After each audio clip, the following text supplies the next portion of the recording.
no good comes from not completing the 360 size up, and hence all the work you've done in situational awareness and in the importance that plays in survival.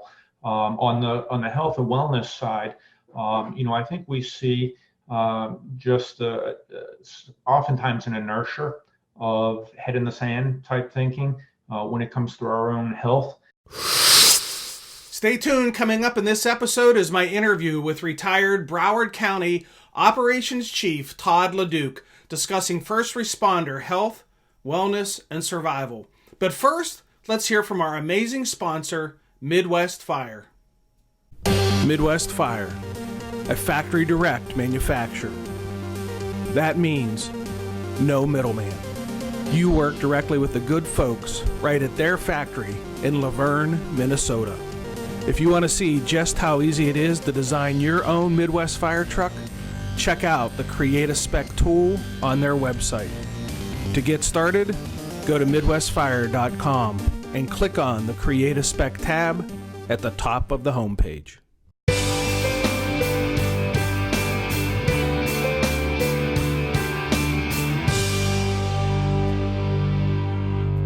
Hello and welcome to episode 307 of the Situational Awareness Matters show.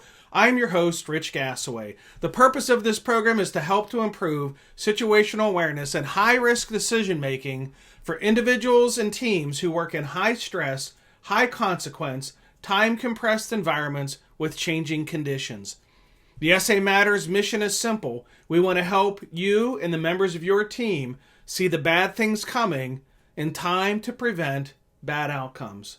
I'm coming to you today from my office in St. Paul, Minnesota, having just returned from delivering 2 programs, one for the South Carolina Fire Chiefs Association and one for ExxonMobil's Global Response Team. This highly skilled elite group at ExxonMobil came from facilities all over the world. They're called in to bring calm to chaos when something goes wrong at one of their facilities. They realize how important situational awareness is for them and for those that they're coordinating. And I'm very thankful for the opportunity and for all the opportunities that are given to us to help improve situational awareness for industrial workers. In fact, that's the focus of my new book here, How Smart Workers Use Situational Awareness to Improve Safety. Okay, today's feature segment is sponsored by the Situational Awareness Matters Online Academy. The Online Academy trains and certifies your members on situational awareness skills essential for improving high-risk decision-making outcomes. To learn more about this highly acclaimed program, visit the samatters.com website. Click on the Online Academy tab under the Training section at the top of the homepage. All right, let's jump into today's feature segment, my interview with retired Broward County Operations Chief Todd LeDuc, discussing first responder health, wellness, and survival. I don't want to give away it all, but something unexpected happens during our interview, which is a first for this show. And you might get a chuckle out of it coming from the situational awareness guy. All right, let's roll the interview with Todd LeDuc.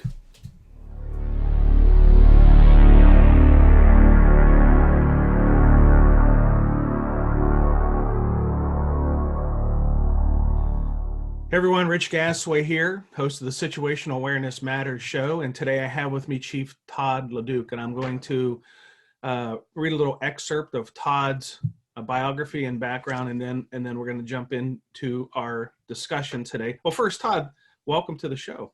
Thanks, Rich. It's a pleasure. Thanks for having me, and I'm excited about our discussion today. I am too, very much so. Todd began his fire and EMS career in oh gosh, is it Massachusetts or Maine? No, it's Lowell, Massachusetts. Massachusetts. You put the 2-letter abbreviation, and I'm like, oh gee, gosh, Rich, you're getting your first test already. In 1986, completed his paramedic training in Northeastern University in Boston. Served with the Broward County, Florida Fire Rescue Services for 29 and a half years, retiring as the Executive Assistant Fire Chief.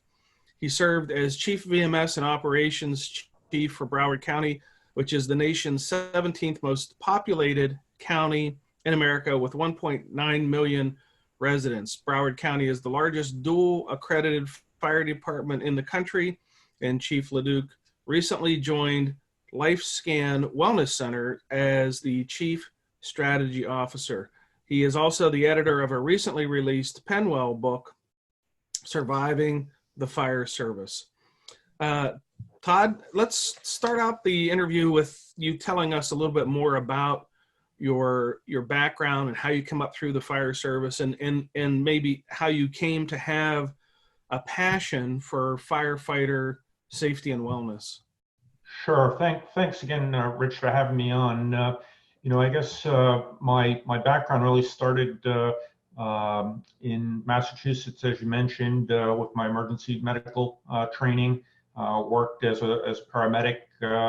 I had one northeaster, too many. I can't remember how many feet of snow was piled up, and I headed south for a spring break down here in Fort Lauderdale. So that began a wonderful 29 and a half year journey, working my way from firefighter paramedic, through the company officer ranks, and then being promoted up onto staff. So I served as a division chief of EMS, professional standards, chief of operations, and the one passion that I developed, and really when I looked at not only some of the members of my own department that we've lost since my tenure on the department, but even when I look at it nationally, our continued line of duty deaths in many cases are preventable.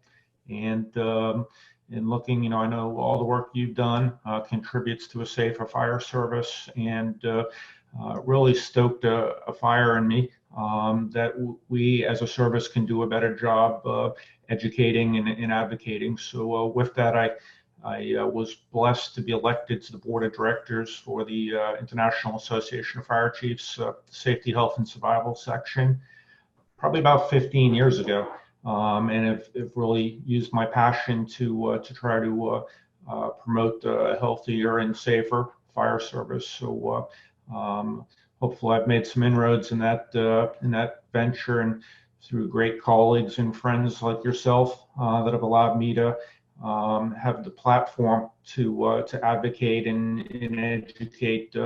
I think we are making some inroads. So again, thank you for the opportunity. Well, thank you for all the work that you have done to advance the cause of firefighter health and wellness. Now, you have since retired, and I don't know how recently that was that you retired, and then took a job with LifeScan Wellness Center. So tell us when you retired, and then how it was you made the transition over to your new career, and a little bit about what you're doing in that position as their chief strategy officer. Sure. So I like to say I actually retired only for one day. So June 1st was my official retirement from Broward County. Very, very honored. Had a beautiful traditional firefighter service with lots of family and friends and colleagues. I got a round of golf in, 18 holes on June 2nd.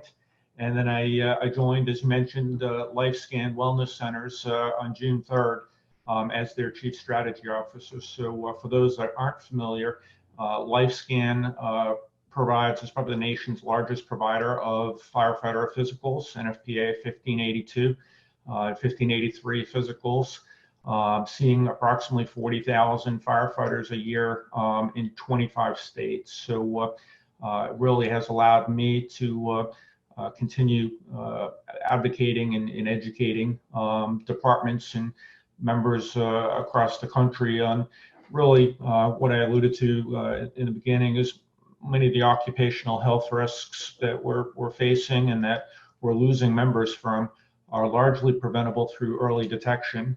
So it's really just been a great fit with my passion and the work that they do, with comprehensive firefighter annual physical exams aimed at early detection.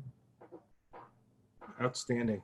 Outstanding. Now, are they a Florida-based company? I know you're in Florida. Are they Florida-based as well? They are. They're actually based in Tampa, Florida. They have a significant portion of the fire departments and then also do law enforcement physicals. We know our brothers in law enforcement suffer from many of the same behavioral health issues, some of the same cardiac issues. So they have a 22-year history in Florida. In fact, they were my department's provider of annual medical physicals for about a decade. How I came to know them and know the quality of the work they do. And then within the last probably 5 years or so, they've expanded to now where they're in 25 states, seeing 40,000 firefighters and law enforcement officers a year, from Florida, from really coast to coast, from Florida all the way to California. So it's really a nationwide company. Okay. Well, thank you for adding some perspective to that. You are the editor of a new book out by Fire Engineering Books and Videos. Tell us the title of the book and a little bit about what that book is about and why somebody might want to have that book. Sure, absolutely. Rich, I know you as an author know how laborious penning a book can be.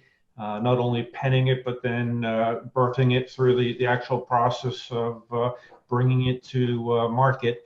So for many years, I had the goal of wanting to write a book based on firefighter health, wellness, and safety that would put knowledge in the hands of firefighters as they begin their career, all the way through our retirees and their families as well. So the families know exactly some of the educational awareness materials that can help them survive a career in the fire service and thrive during that service and then enjoy a long and healthy retirement. So while it was a great goal to have, I found a failure to get it off the ground for a number of years. So I scratched my head one day and said, it doesn't make a lot of sense for myself to pen this book when there's a lot of people out there that are much smarter than myself in all the different areas that the book touches on. And I happen to be blessed to be friends and colleagues with many of them. So I picked up the phone one day. I called a friend, I think of yours and mine, Chief Bobby Halton, who's editor-in-chief of Fire Engineering and also FDIC. And I pitched this idea to him, and he immediately told me, run with it. It's a great idea. In fact, I'll collaborate with you on the book. So finally, we brought about 12 friends and colleagues together, all of them, like you and myself, very, very busy, but took the time to put together their respective chapters in Surviving the Fire Service, is what it came to be called. And I'm blessed to be the editor of it, which really means penning an opening and corralling everyone's schedule and making sure it all comes together. But we've got chapters on everything from cardiac to behavioral health to cancer in the fire service, fireground survival, nutrition, human performance, all the elements of what a firefighter would need to know, as I mentioned, from the day they begin thinking about a career in the fire service or volunteer service, all the way through their tenure and into retirement. So it really, I'd like to say it is a Bible of knowledge, all aimed at just having a healthier and a safer journey through your fire service. So we're real excited about it. It's just been released. We're giving a portion of the proceeds to National Fallen Firefighters First Responder Center of Excellence, which their work is focused on cancer, behavioral health, and cardiac, as well as annual medical exams. So we want to continue to give back so more research can be done. And the co-authors are really a mix between our research friends, Dr. Denise Smith, Stefanos Kales from Harvard, Gavin Horn, Dr. Sarah Jenke, and practitioners, folks like Bobby Halton, Brian Frieders from the Firefighter Cancer Support Network, Frank Lido out of FDNY, behavioral health, and the list goes on. So it's really a wonderful cast of knowledgeable folks that mix the scientists with the practitioners. So I like to call it translating science to street. So I encourage your listeners to consider taking a look at it. And I think our goal is that we can put that knowledge in the hands of firefighters and trainers and chiefs. So we hopefully will continue to make it a little bit safer out there for all of us. Good. What, if there was any, what was the connection between situational awareness and some of the things that your contributors were writing about in the book? I'm curious about that. Sure. Well, obviously, Chief Jeff Johnson, who came out of Kansas City Fire Department, is now Chief of Newport News. Fire Department has a whole chapter on fireground survival, not only some of the latest research out of UL on fire behavior, but spends a significant amount of time discussing the importance of situational awareness as it relates to actions on the fire ground or emergency scene itself. But I really, and I think in fact when I reached out to yourself about this podcast, situational awareness in my mind, and I think in our co-author's mind, and I'm sure with yourself, really relates to health and wellness as well. Dr. Denise Smith from Skidmore, one of the nation's leading researchers on firefighter heat stress and cardiac, has termed the term 360 of our own health. We wouldn't think of not doing a proper 360 size up of a structure. And that same really applies for whether we're looking at our own nutrition, our own cardiac wellness, our own cancer risks. So we try to incorporate that into each chapter of the book as a concept. Nice. Let me just build on that notion of the 360 for firefighter health and wellness, because I want to link it back to some line of duty death data where it for residential dwelling fires, one of the leading contributing factors to those fatality events is a non-existent or incomplete 360 size up. So as it comes to firefighter health and wellness, I would think that contributing factor may be as alive and well in wellness, non-existent or incomplete 360 size ups. And I've done some pretty extensive research as to why the size ups are non-existent or incomplete on the emergency scene. And a lot of that relates to acute stress reactions and a sense of urgency to get other things done. We're not here to talk about that, though. What are some of the things that contribute to individuals not doing their health and wellness 360? What's the hurdles or the roadblocks to that?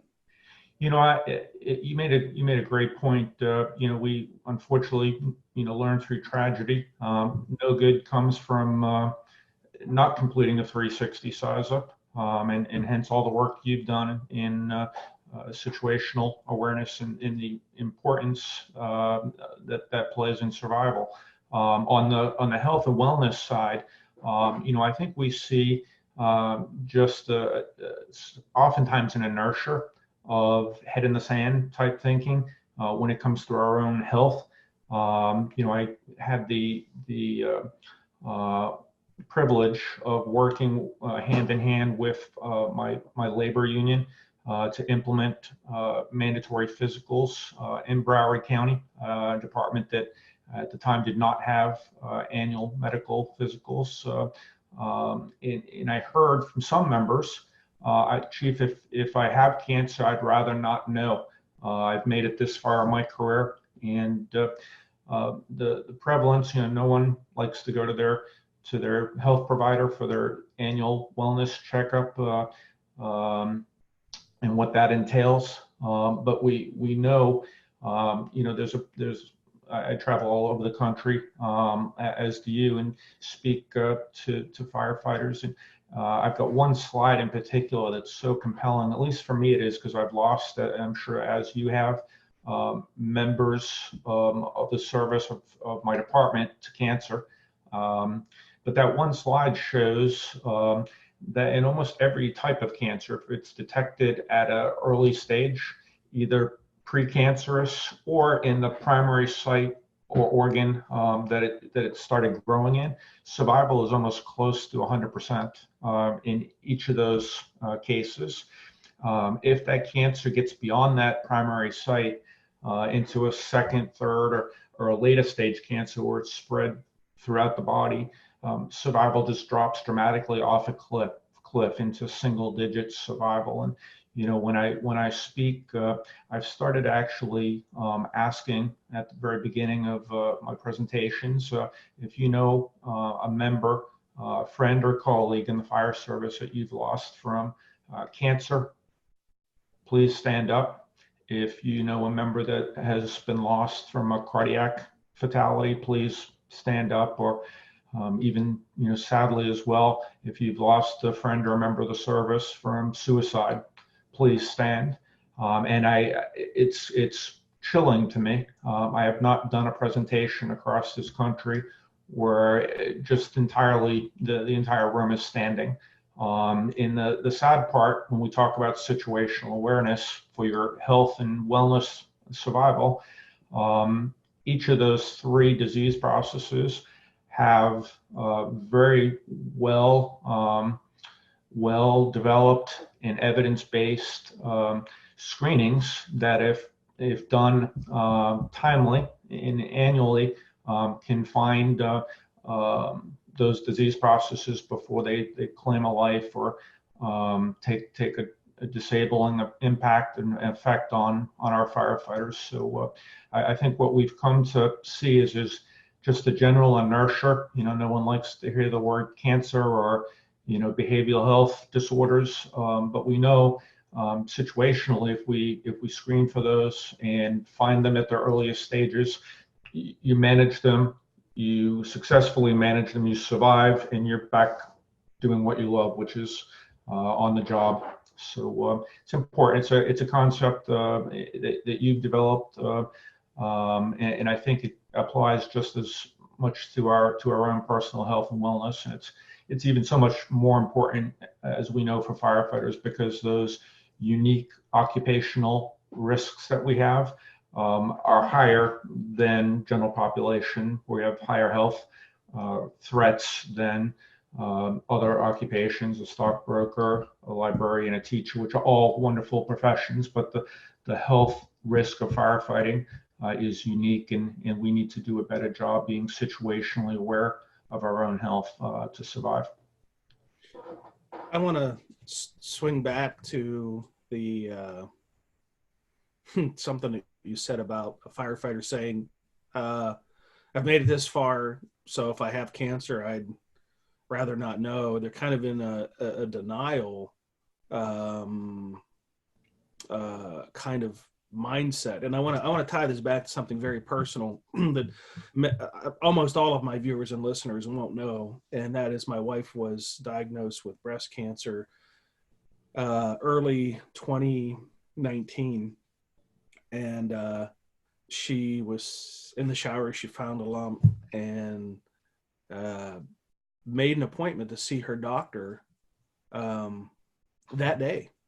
She was able to get in, and when we went into the doctor, the doctor said, well, how long ago did you notice this lump? And my wife said, this morning in the shower. And the doctor said, that's great news. Most women that she sees will wait years before they go and get it checked, in denial of, oh, it's just a cyst, or it's, it's something Sure. other than cancer. And we were stunned by that. My wife and I were both stunned by that news. And so to bring the story full circle, we caught it so early that it just took a minor surgery and some radiation for about 5 weeks, no chemo, and she's cancer free.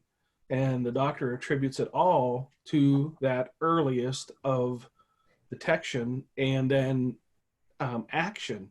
And I just want to stay on this topic for a moment, because I think of a firefighter who would maybe take his family on a long vacation, and they if there was something wrong with their car that would keep them from breaking down on the side of the road in the middle of nowhere, mid-America, wouldn't they want to know about it and do something to prevent that from happening?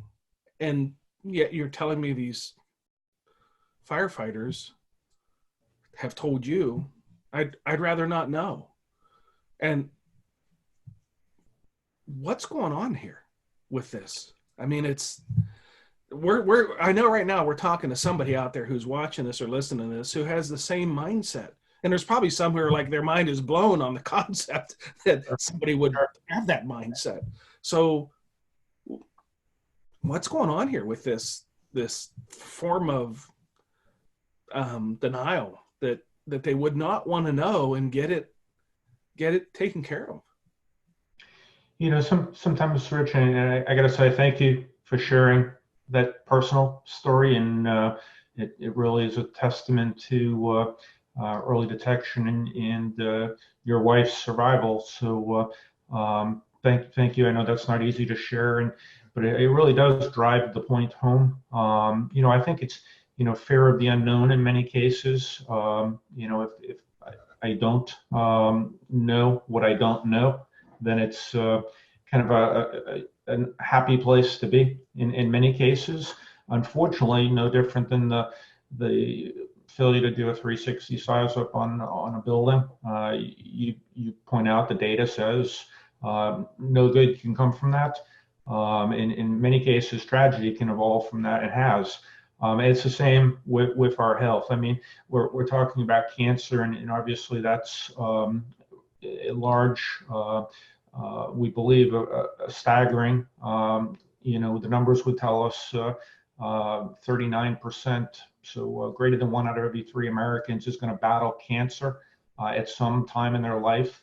The NIOSH study that's out there has told us that firefighters are 9% higher than general population, and 14% higher fatal cancers that they won't survive.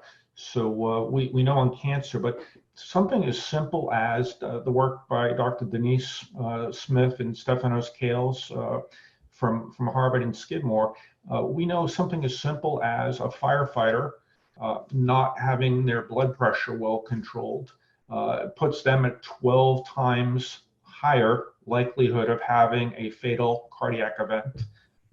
So it's something simple like blood pressure, that if we're not being situationally aware of our blood pressure and controlling it, whether that's through just better eating, more activity, losing some weight, or if we need to add a little antihypertensive agent. So in all the areas, the same with behavioral health. We talk about firefighter suicide, but the reality is there's many precursors oftentimes that are on that constellation of behavioral health, whether that's stress or anxiety, depression, post-traumatic stress, chemical dependency, and all of those have wonderful screening tools for early detection and can be managed to prevent that catastrophic final act of a suicide. So yeah, I think as a service, we need to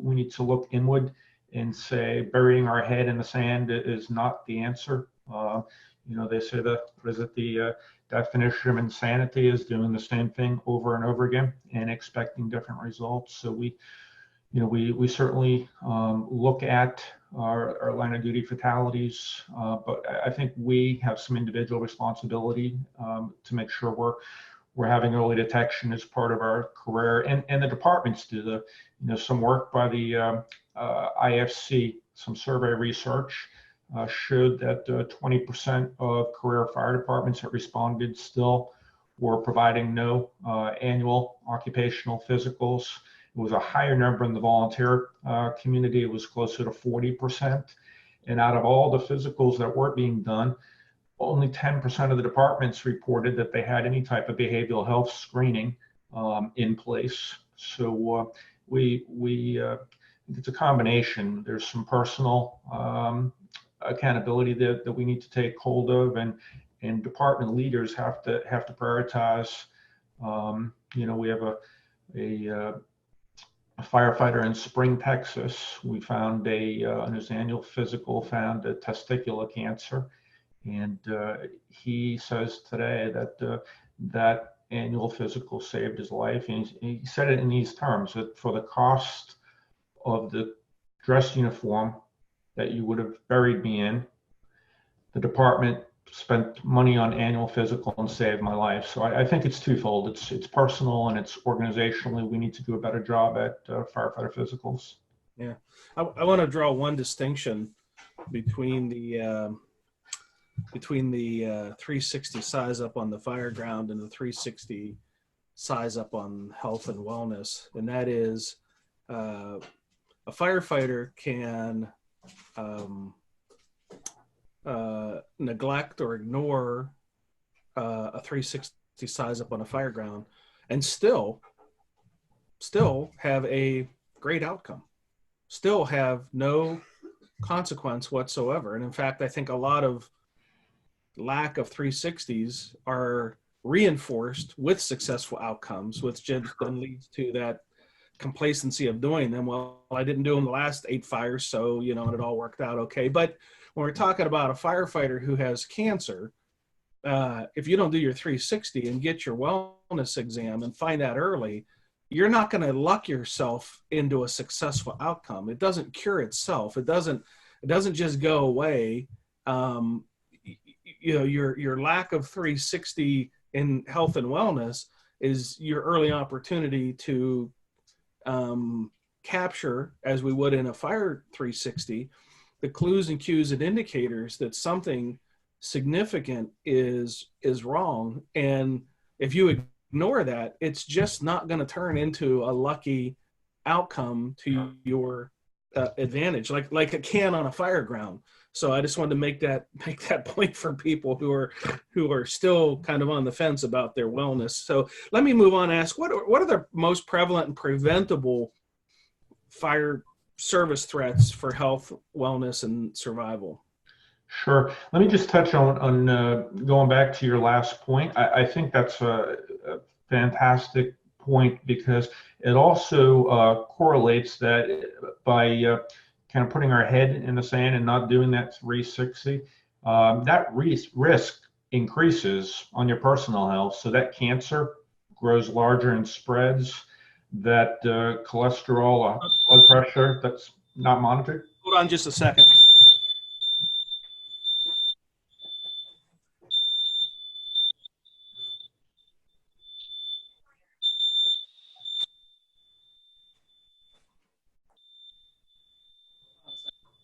Everything okay there? Yeah, it's fine. I have a fireplace in my office, and my wife came in and threw a couple extra logs on, and it was kind of sticking out the front a little bit, which then caused the smoke to travel out the front, which then set off the smoke detector. I could see the smoke coming out the front, but I didn't want to interrupt our interview to fix it. And I thought, oh, maybe it'll resolve. It didn't. At least it had a happy ending. Right? Yeah, right. It's like, call 911, Todd. Rich, I think that's an excellent point that you bring up, is ignoring that 360 size up in your health does nothing than exponentially drive that risk higher, right? Because that cancer that's in your body it is growing. That blood pressure that's not being monitored and treated is pounding on those vessels. And that behavioral health, that depression that's not been identified and treated, escalates that risk. So, point well taken. While it may be, lulling into complacency on the fireground because you are able to perhaps, luckily, have a desired outcome devoid of a 360 size up in your health, that's not the case. So it's even more important, I think. I don't want to minimize the importance of situational awareness on the emergency scene, but certainly it's escalated when you look at your own health risk. Yeah, for sure, for sure. Todd, what are some of the prevalent and preventable fire service threats when it comes to health, wellness, and survival? Sure, absolutely. When we look at preventable death and I'll say disability as well in the fire service, it really boils down to what I've termed the three-legged stool. I've actually been blessed to have written some on this with fire engineering. Is the three legs of the stool are firefighter cardiac events. We know that approximately 50% of all of our line of duty deaths annually are from a cardiac event, and they typically happen in the 1% of the time we spend fighting fire. And that's because not only are there underlying health risks, but there's changes that occur within the cardiac system and the vascular system with high heat and exposure to intense work that we do on the fireground. The second leg of the stool we know is large, and I touched on the statistics that are out there. We know over 1 out of 3 people are going to get cancer in their lifetime. And we know firefighters have an elevated risk above that. So that second leg is firefighter cancer. We still are grappling with how large of a magnitude is the cancer problem in the fire service.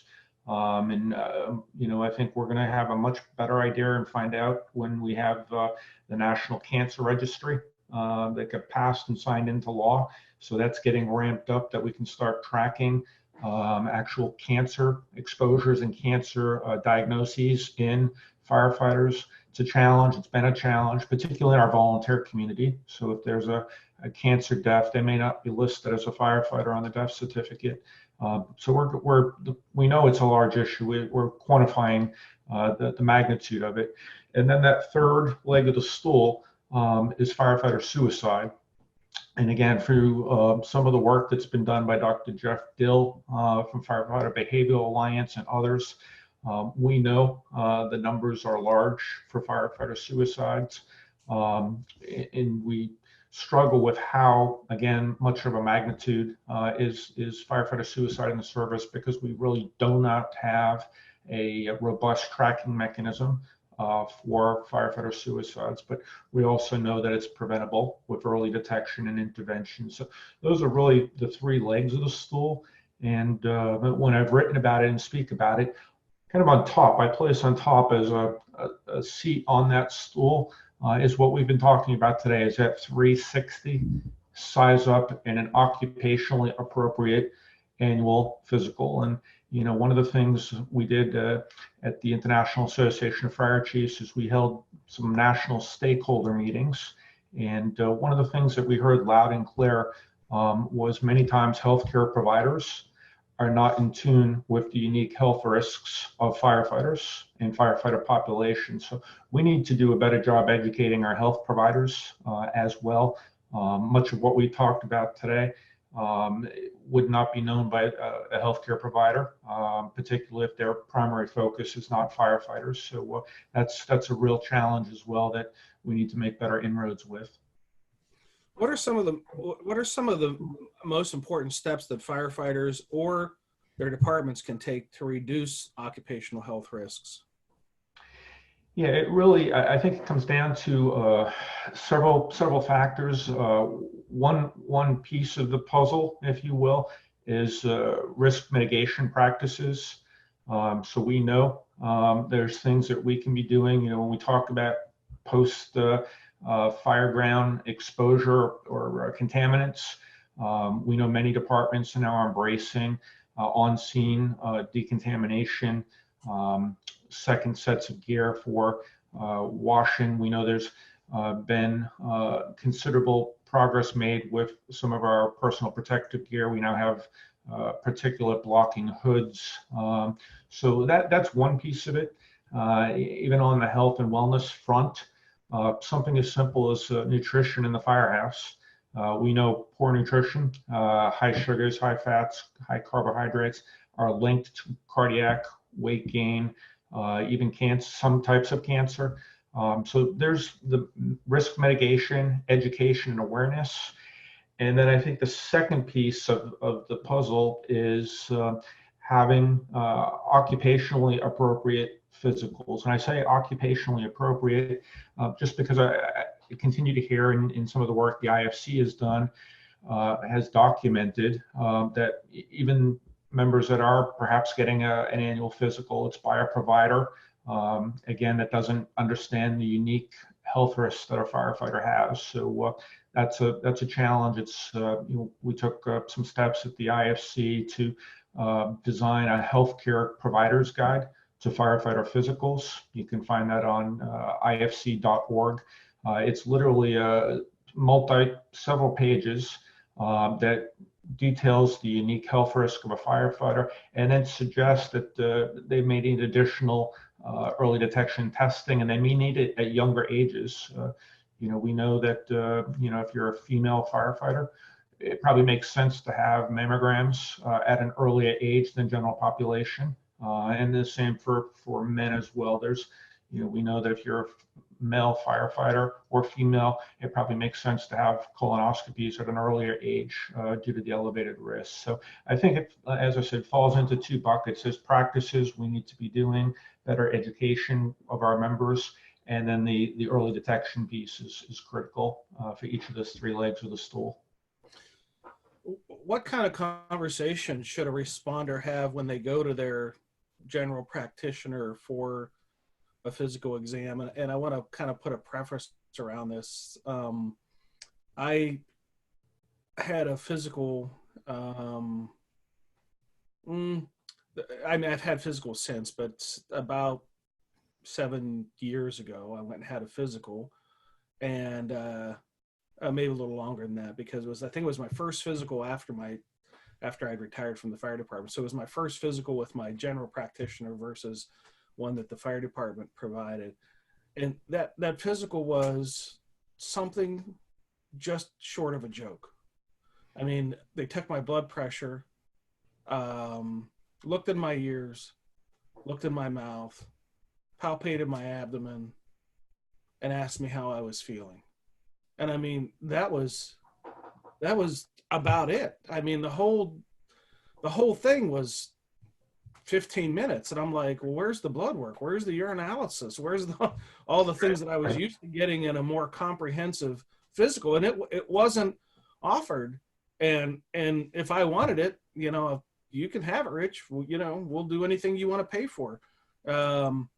So what kind of conversation should a responder have with their general practitioner who doesn't understand? Is it just getting the IFC guide and giving it to them, or what should they say to try to inspire their caregiver to be more conscientious about how they're looking at this person's wellness? Because even I told my practitioner, I said I spent 33 years as a firefighter, and the answer I got was, well, thank you for your service. It wasn't, Sure. we need to be more comprehensive about how we're looking at your wellness and your risk factors. They were clueless. And I guess I didn't expect them to be, but it was my first physical post-retirement, and it kind of just slapped me in the face as just how unaware they are of our risks. Yeah, it's unfortunate. All too common, story that hear constantly, and I think there's really two approaches. One is from the department level, so departments that are providing their members with annual physicals, in my humble opinion, really need to focus on making sure the provider is one that's what they do is firefighter and public safety physicals. It's been said and it's well documented. There's been more occupational health and wellness research done in firefighters in the last decade than in the prior 2 centuries. And with that, the research and the knowledge base is evolving so rapidly that it's for a provider that sees a plethora of different occupations. It's daunting sometimes to keep up. So I would say one solution to this is at the department level is selecting whoever your provider is going to be, is one that is very knowledgeable of firefighter occupational health.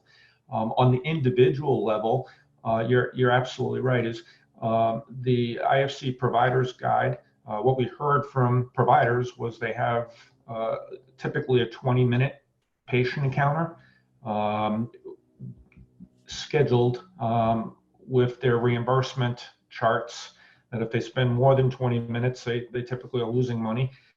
So there's that limited encounter, and most of those providers are not going to be in a position to be able to read NFPA 1582 or 1583 cover to cover. In fact, when I speak at the fire service conferences and I ask members of our own service, chiefs, others, how many people have read 1500 or 1582 in NFPA, very few hands go up. So what we tried to do with the Provider's Guide is take a snapshot to help you have that conversation. That first page talks about the elevated risks of cancer, of sleep disorders, of musculoskeletal injuries, of cardiac. The second page basically very nicely to the provider says, we're not trying to replace your clinical judgment, but here's some additional tests you may want to think of. And you're right, some of them are not, unfortunately, are not typically covered by insurance because insurance defaults to what's called the Uniform Preventative Health Task Force recommendations. And unfortunately, those are based on general population. They're not based on firefighters. So typically your provider will need to document a sound, reason why he's ordering testing for firefighters at an early age or additional testing. And that guide, again, that's the IFC Healthcare Providers Guide to Firefighter Physicals, is meant to help with that discussion as well as to help the provider. So the provider in that small 20-minute chunk of time can take 1 or 2 minutes and get an executive summary on firefighter occupational health. So that's, I think, a critical element of us breaking this cycle of needless preventable occupational health deaths. And we always talk about the deaths, but sometimes we don't talk about the disabilities. We lose a lot of firefighters from disabling effects of each of these diseases as well. Nationally, how are we doing on firefighter physicals? It's a work in progress. It's certainly, we're not where we need to be. We continue to, I think we're talking about it more than at least we ever have in my 30 some odd years in the service.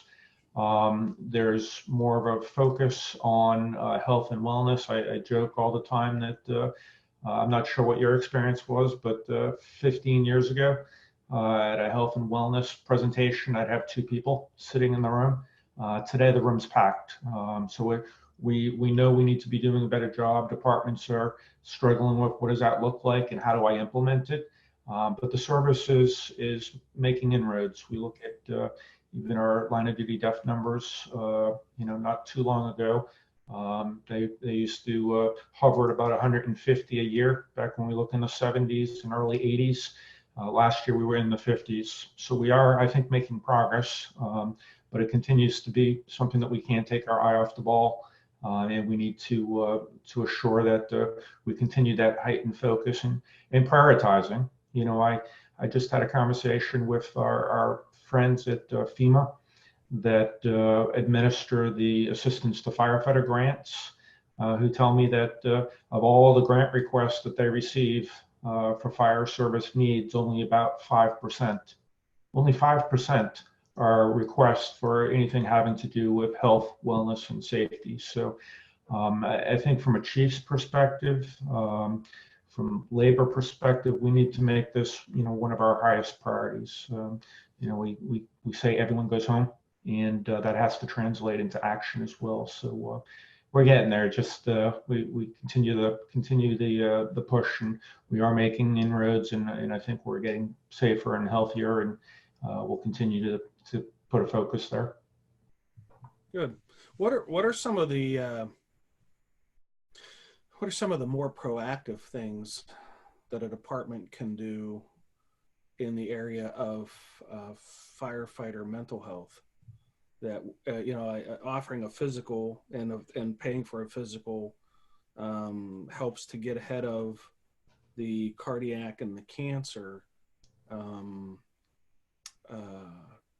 causes of firefighter wellness issues. But what are the proactive things the department could do toward mental health? Sure, I think there are a couple different resources. One is, I think, when the IFC looked at firefighter physicals, again, only 10% of departments reported that they were screening for any type of behavioral health issues. So that needs to be a critical component of your annual physical. The IFC Healthcare Providers Guide actually lists for clinicians some of the screening tools: sleep screening, alcohol screening, behavioral health wellness screening. So just like a physical disorder, from a behavioral health, if we identify it early, we can have interventions. And then there needs to be that support level training. So I think we need to do a better job. There's wonderful resources for peer support teams in place. We know that our members are typically more comfortable sharing struggles and concerns with other members. So having that in place is critical.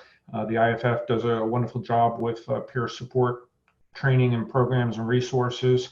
I know in Broward, we brought in a department, a college, university psychology department to train the entire department, all 900 members, in behavioral health awareness. Just what are some of the signs and symptoms, whether that's sleep or chemical dependency or depression, because I'm sure, like you as a chief, sometimes, when you're downtown, it's the folks that are on that company or in that house that if they know what the warning signs are, they could be the critical link in the chain to getting that person identified and getting them help in a non-punitive way. And then the last part is having, once you've identified someone, is having a provider, a resource that is knowledgeable about firefighters in the community. So pre-identifying who your clinicians would be, and then training them about the work that we do so they understand what the challenges are of firefighting. So when members are referred, they have that critical resource that understands what we do. As we wind down, is there anything you would want to add to our conversation that you haven't had the chance to say yet because I didn't ask the right question? I think I hope that my messaging has been spot on, and I think you've given me a wonderful opportunity to say we as a fire service, much of the line of duty deaths that we continue to see are preventable, and there's some actions that we can take to break that cycle. So I really appreciate the opportunity and your insight and the forum to have this discussion with your audience. Good. Well, thank you, Todd, for taking some time today to sit with me and to talk about this critically important topic. And I appreciate the connections that you made between situational awareness and health, wellness, and survival. even though most of what I speak about is situation awareness as it relates to high-risk decision making and more acute incident outcomes, there is a strong connection between the message that I deliver on situational awareness. If someone will turn that message introspectively toward themselves and their own wellness, the very components of situational awareness, how it's developed, some of the barriers that flaw situational awareness on incident scenes are the same barriers that would flaw awareness on an individual basis. For example, like denial of the how bad a fireground situation really is a barrier to awareness. Denial of the fact that you might have something wrong. You're getting soft clues and indicators that something's wrong, but you're in denial, and therefore you won't go and have it checked. Those barriers absolutely align perfectly. In fact, I think what you might have done is inspired me to create a situational awareness program that is directly pointed toward health and wellness. It's not really been the lane that I've run in, but I see it after our conversation here that strong connection in helping responders to understand situational awareness on the personal level could be an opportunity to help get somebody ahead of a catastrophe. Absolutely, and I want to just thank you for all the work that you have done and continue to do across the country. And I think you're spot on. I think some of that same decision making and some of the missed opportunities of being situationally aware transcend not only the scenes we operate at, but our own accountability for survival. So thanks for your work, and thanks for again the opportunity to take a little time with you today, and I appreciate that tremendously. Thank you, Todd LeDuc, for sharing your passion for firefighter safety. In case you're not aware, this show was launched in 2014 with a purpose: to give a platform to those who've had near-miss events to share their stories. When I'm on the road delivering situational awareness programs, I get some of the most amazing stories shared with me by first responders. Those stories motivated me to share their lessons with a bigger audience, you. The Situational Awareness Matters show, podcasted as SA Matters Radio, and our companion program, SA Matters TV on YouTube, along with other videos that we have loaded there, have enjoyed over 1 million views, listens, and downloads. I am so honored to provide a free platform for these incredible lessons to be shared. If you like our show, please do me a solid favor and subscribe. For the audio version of the show, search for SA Matters Radio on iTunes, Google Play, Stitcher Radio, or iHeartRadio. For the video version of the show, search for SA Matters TV on YouTube. And if you like the show, share it with someone else and encourage them to subscribe too, please.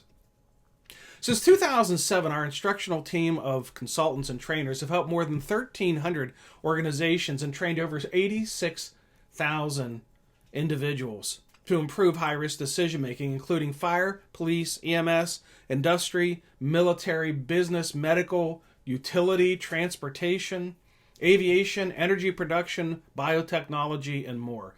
If someone you know works in a high-risk, high-consequence, decision-making environment, then we are here to help them to accomplish the most important mission of all, and that is to go home to the ones who love them.